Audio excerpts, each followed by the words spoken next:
Wife's pregnant 4 years after my vasectomy. So, I got myself and my child tested.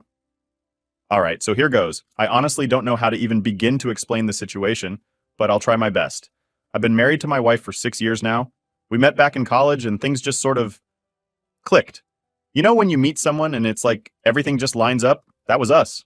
We did the whole couple thing, moved in together during our senior year, got through finals, and even managed to graduate without killing each other. By the time we walked across that stage, I knew I wanted to spend my life with her. We got married the fall after graduation. Those first couple of years were just fun. We traveled a bit, explored our new jobs, learned how to do life together, but then we started thinking about family, and everything got a bit more serious. We talked about kids, the future, all of that. She went off birth control to give us a shot at starting a family. And when I say her libido went through the roof after that, I mean it was like a whole new person. We got closer than ever, like we were both excited to take that next step together. Here's the thing though. Starting a family didn't come easy. Month after month, year after year, nothing. Every time her period was late, we'd get our hopes up, and then, the disappointment would hit. It was rough, honestly. We tried not to stress about it too much, figuring it would happen when it was meant to. After 3 long years, we finally got that positive test. And man, I thought that was it. Everything felt worth it. We were over the moon. When our daughter was born, it was like everything I'd ever wanted. I was all in as a dad. Sleepless nights, changing diapers, you name it. I didn't mind any of it. This was our little family, and I felt like I was doing something right. And my wife, she was a great mom. Life felt pretty complete, and any little issues we had before just seemed to melt away. After our daughter, my wife decided to go back on birth control, but here's where things started getting weird. She struggled with it this time around. She had a lot of side effects, nausea, mood swings, you name it. Her doctor kept changing her prescriptions, but nothing seemed to work right. Eventually, we both agreed that maybe it wasn't worth it. We were on the fence about having another kid anyway, so I volunteered to get a vasectomy.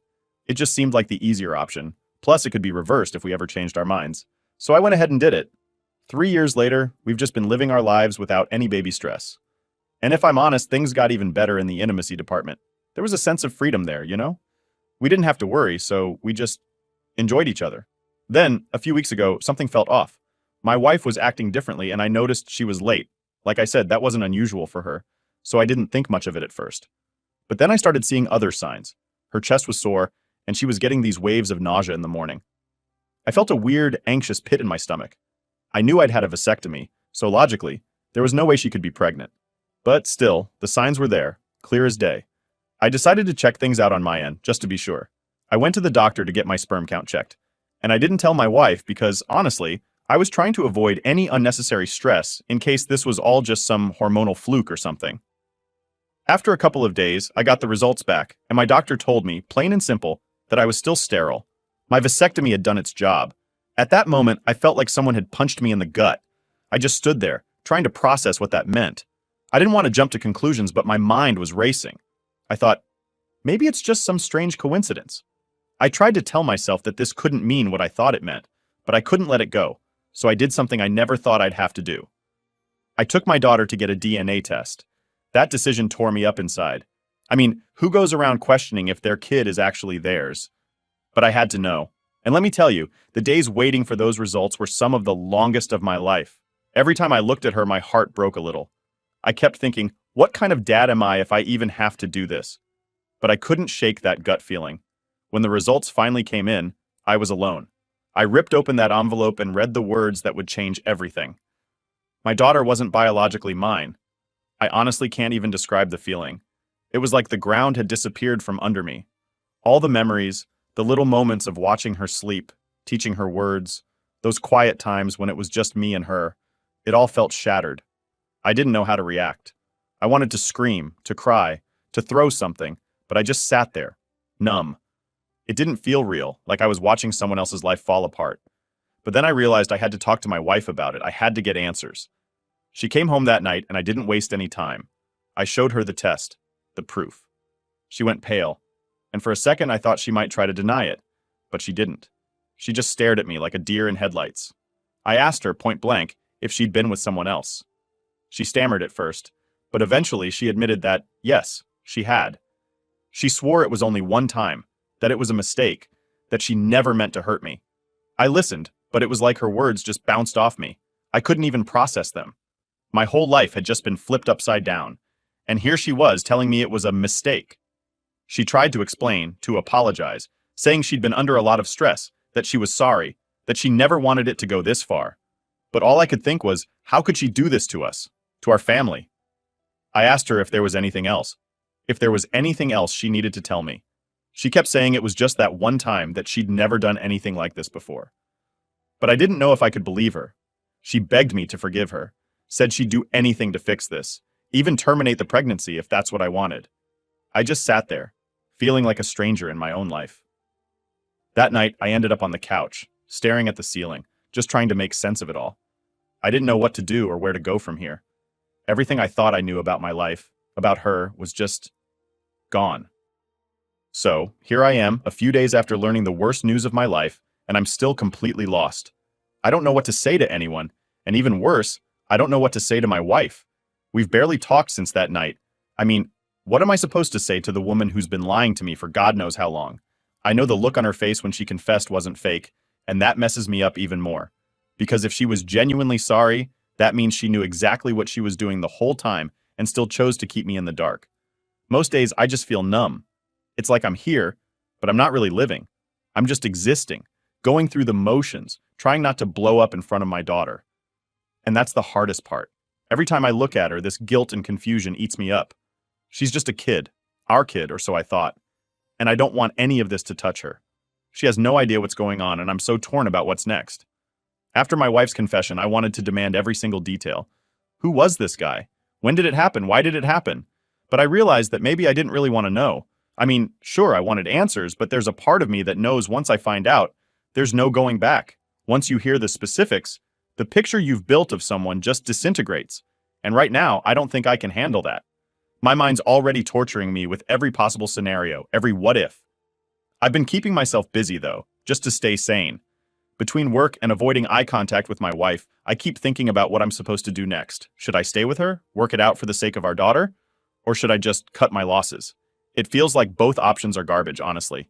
And yeah, maybe I'm overthinking, but what else can I do when every quiet moment just brings up more questions? The few words we've exchanged have been awkward as hell. She tries to be nice, asks if I want something to eat or if I'm okay, but it just feels wrong. It's like she's trying to put a band-aid on a sinking ship. She's been around more, hovering, almost like she's afraid I'll pack up and leave the second she turns her back. The weirdest part is, I almost feel bad for her, which is ridiculous. She's the one who put us here, and yet here I am, feeling bad because she looks sad and worried. It's messed up. Last night, I finally broke down and asked her to tell me everything. I couldn't hold it in anymore. She took a deep breath, hesitated, and then started to talk.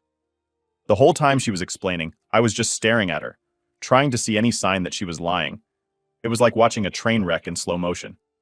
She went on about how she was feeling overwhelmed with parenting, the stress, the routines, the exhaustion, and I get that. Parenting is tough. But is it tough enough to destroy a family? Her excuse felt like a slap in the face. She swore up and down that it was a one-time thing, just a stupid moment that didn't mean anything. She kept saying it didn't mean anything, but to me, it meant everything.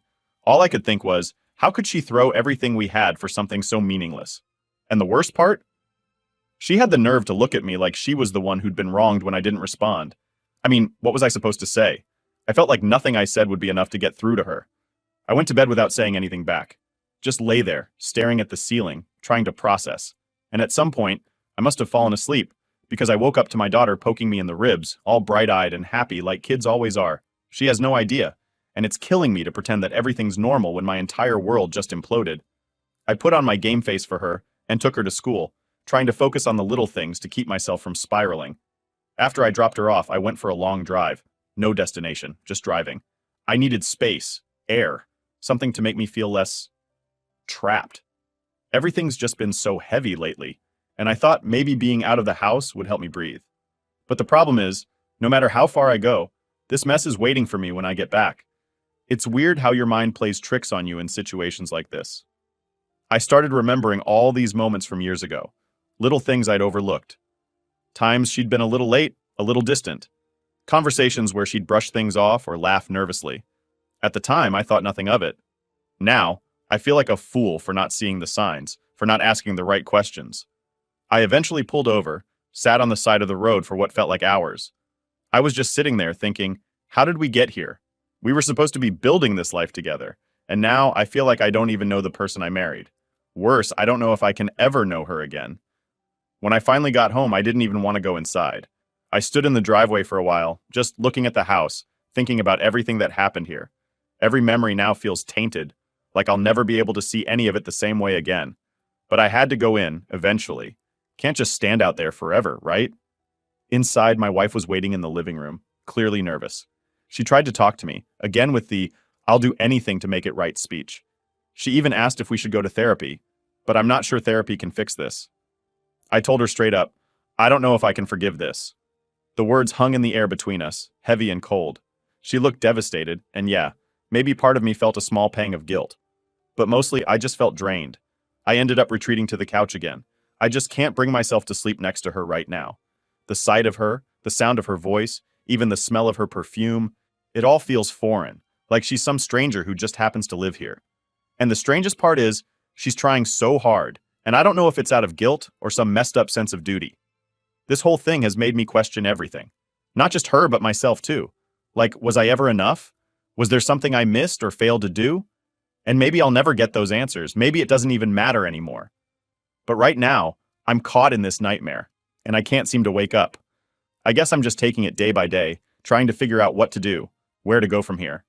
It feels impossible to decide anything when my head's spinning like this. It's been a rough week. Everything feels heavy, like there's this constant weight on me that won't lift. My wife's been hovering around, trying to find ways to fix things, as she puts it. It feels forced.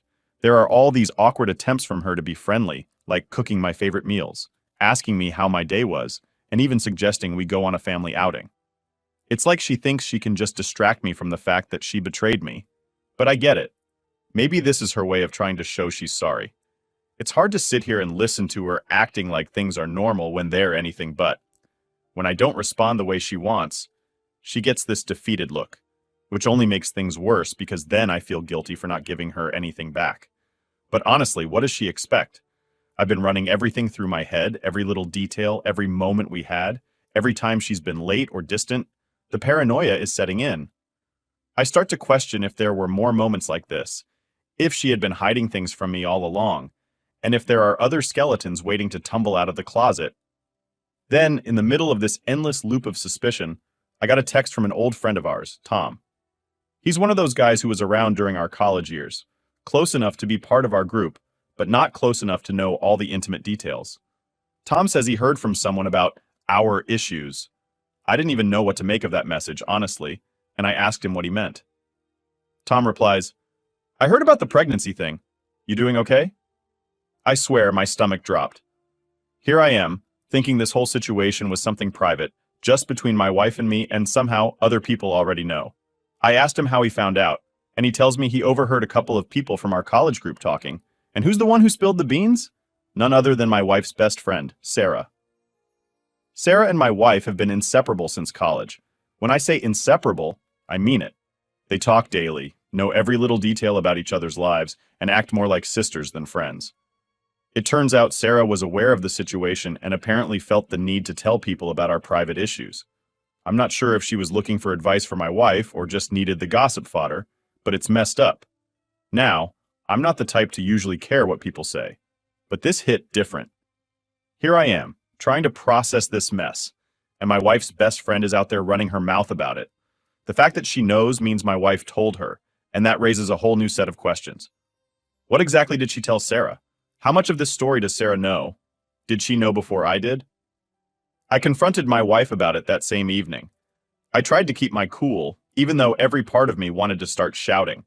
I asked her, did you tell Sarah about everything that's going on between us? At first, she hesitated, looking away like she didn't want to answer. She gave me this weak excuse that she needed someone to talk to, that she felt so guilty and confused, and Sarah was the only one who would understand. She apologized, but it felt hollow, like she was just saying what I wanted to hear. You couldn't just keep this between us? I asked, barely able to keep my frustration in check. Do you understand how humiliating it is to have other people know about this, about what you did? She tried to assure me, saying Sarah didn't mean any harm, that she probably only mentioned it because she was concerned. But that didn't change the fact that this was our private life, and she chose to share it with someone who obviously has zero concept of privacy or respect for boundaries. In that moment, I felt like I'd lost control over my own life. What really got to me, though, was that I couldn't help but wonder how much more Sarah knew than I did. I asked her directly, "Did you tell Sarah about the first time? About how you got pregnant with our daughter?" My wife's face turned pale. She stammered for a moment, obviously caught off guard. Then she said, "No, she doesn't know about that. I didn't tell anyone." But the hesitation in her voice wasn't convincing. My mind was spinning with possibilities. What if Sarah knows more than I do? What if my wife's been lying to her too? Or worse, telling her the real truth while feeding me some cleaned up version of events? The more I thought about it, the angrier I got. I told my wife that from now on, I didn't want Sarah in our business. I was done with her getting updates on our life and judging me through the eyes of her best friend. I told her flat out, "If you want to fix this, keep Sarah out of it. This is between you and me, not the whole world." She nodded, seeming to take me seriously for once, but I couldn't shake the feeling that it was too late. The damage was done. Now, even if I wanted to get past this, there's a whole crowd of people out there who know way more than they should. I feel like every time I step out in public, there's going to be someone watching, thinking they know my story, judging me. This revelation did something inside me, broke down a little more of that wall holding back all my anger. My wife's betrayal was bad enough, but realizing that my life had become some sort of twisted story for others to dissect, that's on another level. I barely spoke to her for the rest of the night. I stayed in my corner of the house watching TV on mute, just lost in thought. In my head, I was replaying all these memories of Sarah, the way she'd laugh at inside jokes with my wife, the way they'd whisper and giggle whenever they thought I wasn't paying attention. All those years, I'd thought it was harmless friendship stuff, just girls being close. Now I'm not so sure. Now I wonder if there was always more being said than I knew. The next day, I woke up feeling worse than ever, a dull ache in my chest that didn't seem to go away. I went to work and threw myself into my tasks, trying to escape, but I could barely focus. I was distracted, paranoid, wondering if everyone around me could tell I was a mess. Paranoia is a weird thing. It creeps in slowly, and before you know it, you're looking over your shoulder, wondering if people are talking about you. By the end of the day, I'd made up my mind about one thing. I needed to get more answers, and I needed to know what my wife had told Sarah, or anyone else for that matter. It's like I'm trying to piece together a puzzle with missing pieces, but I can't move forward until I have the full picture. When I got home that evening, I felt this need to go through my wife's phone, find out what she's been saying to Sarah. I know it's wrong, that invasion of privacy isn't the solution here, but my patience is thin, and I can't keep sitting in the dark like this. I'm not proud of what I was about to do, but sometimes desperation makes you cross lines you'd normally steer clear of. When I got home that evening, I could barely keep it together. My wife had left her phone on the kitchen counter while she was upstairs with our daughter, so I took my shot. I knew I didn't have long before she'd come back down. And yes, I know it sounds bad, but at this point, what other choice did I have? The way I saw it, every answer she gave me felt watered down, like she was holding something back. I had to know if she'd been telling Sarah more than she was telling me, or worse, if there was someone else she was confiding in. I unlocked the phone, my heart pounding like crazy. I'm not a snooper by nature, but everything about this situation felt like it had flipped my life upside down. I started with her messages with Sarah, half hoping I wouldn't find anything, half expecting to see all my worst fears laid out in black and white. I scrolled through their conversations, trying not to read more into things than necessary. Some of it was the usual stuff, funny memes, random chats about work and daily life. But then, I hit a string of messages from a couple weeks back, right around the time she'd started acting weird. It was like a slap to the face. Sarah had messaged her, saying something like, "Did you tell him yet? He deserves to know the truth." And my wife's response? She just wrote back, "I don't know how to, it would crush him." I stopped reading for a second, trying to keep my head from spinning. There was this sick feeling in my stomach, a dread I couldn't shake. It confirmed what I'd suspected all along. There was something more, and she had been hiding it. The messages went on, with Sarah basically urging her to come clean, while my wife kept saying it wasn't the right time, or that she wasn't ready. It was like watching her dance around the truth, just playing for time. Then I saw one that nearly made my heart stop. Sarah had texted, "If he knew about everything, do you think he'd ever forgive you?" Everything. That one word kept bouncing around in my head. What did she mean by everything? I was holding my breath, scrolling faster, looking for more. But my wife's replies were vague. She kept avoiding Sarah's direct questions, just telling her she didn't know what to do, that she was scared of losing our family. At that moment, I wanted to throw her phone across the room. I couldn't believe it. Here she was, confiding in her friend about her guilt, practically admitting there were layers to this that I hadn't even touched. And the worst part, she had no intention of coming clean unless she was forced to. Every vague reply she sent to Sarah was a reminder that she was more scared of the consequences than she was willing to fix what she broke. Just as I was about to put the phone down, I heard her coming down the stairs. I locked the phone, set it back on the counter, and tried to act casual. My hands were still shaking, though, and I'm pretty sure she noticed something was off. She gave me a weird look, like she could sense I'd done something. I just shrugged it off, grabbed a glass of water, and acted like nothing was wrong. I didn't say a word to her that night. I couldn't. Every time I looked at her, all I saw were those messages, her admissions, and the feeling that I'd been kept in the dark on purpose. I knew I couldn't let this go. But confronting her then and there without any solid proof would just lead to another round of vague answers and half-hearted apologies. I needed to come up with a way to get the truth without giving her a chance to twist things again. The next day, I decided to reach out to Sarah. I know, it sounds crazy, but she was the one person who seemed to know the whole story, or at least more than I did. If my wife was too scared or unwilling to tell me the truth, maybe Sarah could fill in the blanks. I sent her a message, kept it simple, just saying that I needed to talk about some things she might be aware of. I didn't even have to explain more than that. She agreed to meet up. When we met, Sarah looked like she'd seen a ghost. She barely looked me in the eye, like she knew that I knew more than I let on. I didn't waste any time. I asked her straight up, "What did my wife tell you?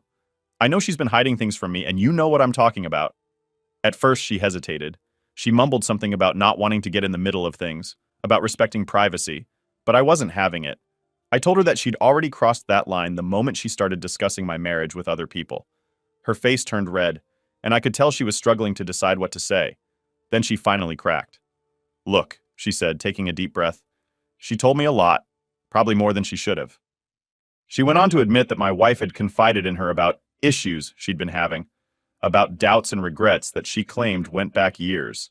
And it wasn't just one incident. Apparently, there had been multiple times she'd thought about confessing, but was too scared to face the fallout. The more Sarah talked, the angrier I got. My wife had been hiding so much from me, not just this one mistake, but years of deception. Sarah kept trying to justify her friend's actions, saying she was scared and confused. But all I heard was that my wife had been dishonest for far longer than I'd realized. Sarah said something that really stuck with me. She mentioned that my wife had felt trapped at times, that she didn't want to hurt me, but felt like she was living two lives. I didn't know whether to be angry or sad at that point. Here was the person I'd built my life around, who I'd trusted more than anyone, admitting to her friend that she wasn't even happy with the life we had. As I walked away from that meeting, I knew there was no going back. Whatever version of the truth she had planned to feed me wasn't going to cut it. I needed her to look me in the eye and tell me everything, every last detail. And if she refused, well, I'd have my answer right there. When I got home, she was waiting for me. She must have sensed something was up because she immediately asked if we could talk. I looked at her, all the anger and hurt bubbling up, but I held it back. I told her, "Fine, let's talk. But this time I don't want half-truths, and I don't want excuses. I want everything. And I mean everything." She looked like a deer caught in headlights, but I wasn't about to let her off the hook. I sat down across from her, not even sure where to start. Part of me wanted to scream and demand answers, but I knew that wouldn't get me anywhere. Instead, I just stared at her, waiting for her to start talking. She shifted nervously, her hands twisting in her lap, and finally she whispered, "I don't even know where to begin." I wasn't in the mood for games. "Then start with what you've been hiding. No sugarcoating, no holding back. I'm done with half-truths." She looked down, her fingers fidgeting with the hem of her shirt. "I didn't plan for any of this to happen," she mumbled. "It just got out of hand." "Got out of hand?" I repeated, my voice barely holding back the anger. Out of hand doesn't cover years of lies, months of hiding things from me. I deserve better than out of hand. I want details. It felt like she shrank into herself, like she was trying to disappear. But I wasn't letting her off the hook. After a long pause, she finally took a deep breath and started to talk. "It started with just messages. Small things," she began, her voice shaking. At first, it was nothing serious. I was lonely, stressed, dealing with a lot, and he listened. I could feel my fists clenching, but I stayed quiet, letting her continue. I wasn't here to listen to her justifying it, but to hear the truth. She went on. And then it became something I couldn't control. I never meant for it to go where it did, but I don't know. I was confused, and I couldn't just stop. And I thought I could handle it, keep it separate, but then everything got complicated. Her words sounded like static in my head. There was a bitterness in her voice, like she was upset that she'd lost control of her situation. But for me, all I could hear was betrayal after betrayal. I interrupted her. Did you ever think to tell me? Did it cross your mind that maybe, just maybe, I had the right to know? She finally looked up at me, eyes full of tears. I was scared, okay? I knew you'd leave me if you found out, and I didn't want to lose everything we'd built together. So instead, you just lied. For years. How do you even justify that to yourself? I couldn't stop the frustration boiling over. I gave you everything I had, and you were off living some double life. Her tears fell faster, but it didn't soften me. She sniffled, wiping her face as she tried to keep going. I know I don't deserve your forgiveness. I just thought I could handle it without hurting you. I was wrong, okay? I was so wrong. Yeah, well, it's a little late for that, I shot back, crossing my arms, feeling myself close off to her more and more. I'd heard enough apologies in my lifetime, but this one felt like nothing more than empty words. We sat in silence for a few moments, the weight of everything hanging thick in the air. Then, almost on instinct, I asked, So, what's the truth about our daughter? Her face turned white. What do you mean? She asked, her voice barely a whisper. You know exactly what I mean, I replied, feeling the anger flare up again. I got the DNA results. I know she isn't mine, so why lie about that too? You couldn't even be honest about our child? Her eyes widened, and she let out a shaky breath. I didn't think you'd find out, and I was hoping, I don't know, that it wouldn't matter, that you'd love her regardless. It was like a punch to the gut. It's not that I don't love her, I said, my voice breaking slightly, but I built my life around a lie. You let me believe she was mine. You watched me bond with her, raise her, and never once thought I deserved to know the truth? I didn't know what else to do, she cried, her voice breaking. I was terrified you'd leave. I wanted us to be a family, even if it meant hiding things. That's not a family, I shot back, my voice as cold as I felt inside. A family is built on trust, not on lies and deception. She broke down, sobbing into her hands, but I just sat there, numb. Everything I thought I knew about my life had shattered in the last few days, and I didn't know how to piece it all back together. I'd spent years building something with her, thinking we had a future. And now? It felt like it had all been ripped away in an instant. After a long moment, I took a deep breath, struggling to hold it all together. Look, I said, my voice calmer but still carrying the hurt. I don't know what happens from here. I need time to figure out what I want, to process all of this. But you need to understand what you've done. This isn't something you can just sweep under the rug and pretend never happened. She nodded, wiping her face as she tried to steady herself. I know I hurt you, and I'm sorry. I'll do whatever it takes to make things right. But I knew deep down there was no going back. Even if we tried to patch things up, there would always be this huge gap between us, this betrayal that I'd never be able to forget. I didn't say that, though. I just nodded, unable to look at her anymore. The next few days passed in a blur. I kept my distance, taking time to be alone, to think about everything. Every memory we had together felt tainted now, like a dark cloud hanging over every good moment. Part of me wanted to hold on to it all, to pretend this was just a bad dream, but the other part knew I had to face reality. In the end, I made the choice I knew I had to make. I told her I needed space, that I couldn't just move on like nothing happened. I packed a few things, left the house, and stayed with a friend for a while. She cried when I left, but I didn't look back. I couldn't. It's hard to explain the kind of hurt I felt. It wasn't just about the lies or the betrayal. It was about everything I'd lost, the life I thought I had.